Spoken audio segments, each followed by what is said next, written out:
جامعۃ الرشید کا جو کام ہے کہ کیا کچھ جامعۃ الرشید اب تک کر چکا ہے. میں بھی جامعۃ الرشید ہی کی پروڈکٹ ہوں.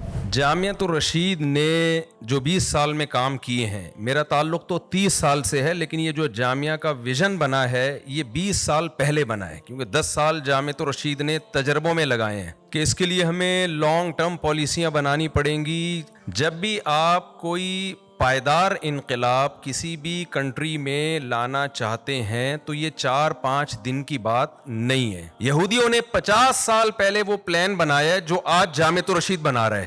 تو ہم یہیں کے باسی ہیں، یہیں پیدا ہوئے، اس ملک کا آئین اسلامی ہے، یہاں کی ہم زبان جانتے ہیں، یہاں اس ملک کو بنانے والے ہمارے باپ دادا ہیں. تو کیا ہم یہاں اسی ٹریک پہ چل کے اس ملک کی باغ ڈور، اس ملک کی لگام ہم اپنے ہاتھ میں لے کے کیا اس ملک کو ہم ٹھیک نہیں کر سکتے؟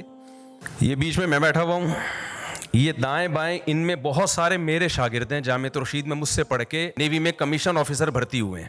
لیکن کیا یہ ایک پائیدار طریقہ نہیں ہے؟ یہ جامعۃ الرشید کے ہوائی باتیں نہیں ہیں، یہ پروڈکٹ ہے جو تیار کی ہے جامعۃ الرشید نے. میرے جیسا دیسی مولوی، میں دیسی اس لیے کہہ رہا ہوں، مجھے لوگ کہتے ہیں آپ بدل گئے ہو. میں نے کہا میرے بھائی جو مولوی اس زمانے میں 4 شادیوں کی بات کر رہے ہیں اور زیادہ بچوں کی، وہ اس کے دیسی ہونے میں میرا خیال ہے 2 رائے نہیں ہو سکتی. میرے جیسا انتہائی دیسی مولوی، اس کی پروڈکٹ آپ دیکھ رہے ہیں.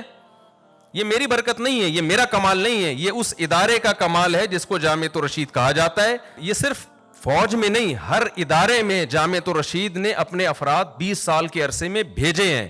تو یہ وہ تبدیلی کا وہ طریقہ ہے جو پائیدار ہے، اس میں مزاحمت نہیں ہے، اس میں گالم گلوچ نہیں ہے، اس میں ایک دوسرے کے خلاف فتوے بازی نہیں ہے. ہم جامعۃ الرشید کو اسی قدیم ٹریک پہ چلائیں کہ جامعۃ الرشید یا ایک مدرسہ ہے، اس کا کام ہے مسجد کے لیے امام تیار کرنا، مؤذن تیار کرنا.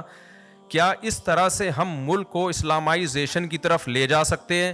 مسجد مدرسے امریکہ میں بھی ہیں، یو کے میں بھی ہیں، افریقہ کے غیر مسلم کنٹریز میں میں ایسے مدرسے دیکھ کر آیا ہوں کہ آپ کے ہوش اڑ جائیں. لیکن کیا یہ رہبانیت نہیں ہے؟ تو اس رہبانیت سے نکلنے کے ہمارے پاس 2 راستے ہیں. اسٹیٹ کا مذہب اسلام ہے، ریاستی سطح پہ تبدیلی لانا ضروری ہے. ہم نے دنیا میں گھس کے کام کرنا ہے، دنیا سے الگ تھلگ ہو کے ہم نے کام نہیں کرنا. تو یہ بہت پائیدار حل ہے اور اس کے نتائج آنا شروع بھی ہو گئے. انہوں نے تو بہت مختصر پریزنٹیشن پیش کی ہے، ظاہر ہے وقت کم ہے، ورنہ جامعۃ الرشید بہت بہترین کام کر چکا ہے. ڈاکٹر ذیشان صاحب کو آپ دیکھیں، ماشاءاللہ ڈین رہے ہیں لمس یونیورسٹی کے. تو ایسے لوگ ہمارے پاس ہیں. مولانا یاز شاہ صاحب ہیں، انجینئر افضل صاحب ہیں، یہ یونیورسٹیوں کے لیکچرار رہے ہیں. ان کا دین دنیا دونوں کا تجربہ ہے. تو صرف باتیں نہیں ہیں بلکہ ایک کام ہے. تو جامعۃ الرشید انقلاب کی صرف باتیں نہیں کر رہا، الحمدللہ جامعۃ الرشید کے پاس بیلنس ہے. بیلنس کا مطلب ایک پراپر تیاری ہے، افراد ہیں، اور افراد سازی کا ایک پورا طریقہ کار ہے ان کے پاس.